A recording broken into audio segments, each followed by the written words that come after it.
मुंबई हायकोर्टाने कोल्हापूर येथे circuit bench सुरू करण्यासाठी मान्यता दिली, त्यावर काय सांगाल आपण?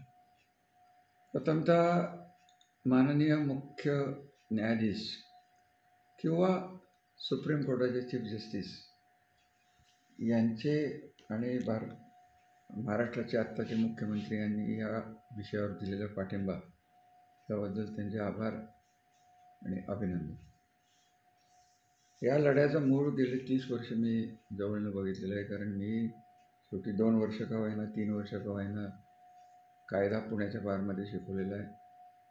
नंतर कायदाचा प्रोफेसर म्हणून अगदी फलटणमध्ये काही काळ मी काम केलेलं आहे. त्याहीपेक्षा जेव्हा मुंबई हायकोर्टात कोल्हापूरसारखा माणूस, सातारकडचा माणूस जेव्हा तिथे येतो आणि थांबण्यापासून वकिलांच्या फीपर्यंत त्याचे होणारे हाल अपेष्टा, खाण्यापाण्याच्या हाल अपेष्टा त्या सगळ्या डोळ्यांनी मी बघितल्या आहेत.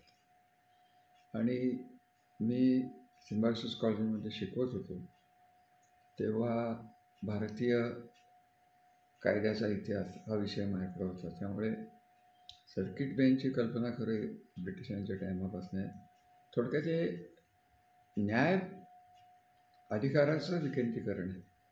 जसं औरंगाबाद झालं तसं कोल्हापूर झालेलं आहे.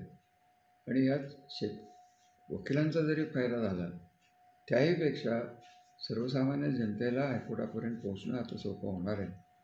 त्याबद्दल परत एकदा माननीय सरन्यायाधीश सुप्रीम कोर्ट, माननीय सरन्यायाधीश मुंबई गोवा हायकोर्ट, माननीय मुख्यमंत्री, माननीय उपमुख्यमंत्री अजितदादा, माननीय उपमुख्यमंत्री श्री एकनाथराव शिंदे आणि सर्व मुंबई बेंचचे मोठ्या मनाने याला परवानगी दिलेले सर्व वकील मंडळी. कारण एक होणार आहे की या सगळ्या विकेंद्रीकरणात मुंबईचं काम कमी होणारी ही वस्तुस्थिती आहे, परंतु त्यांना त्यांचं काम मिळेल. पण बाकीचं जे महाराष्ट्रातल्या नजला राहणार आहे तेव्हा एक चांगली गोष्ट महाराष्ट्राच्या इतिहासात आज घडते. त्याबद्दल सगळ्यांचे आभार आणि संबंध या हायकोर्टाला, कोल्हापूर हायकोर्टाला माझ्या शुभेच्छा.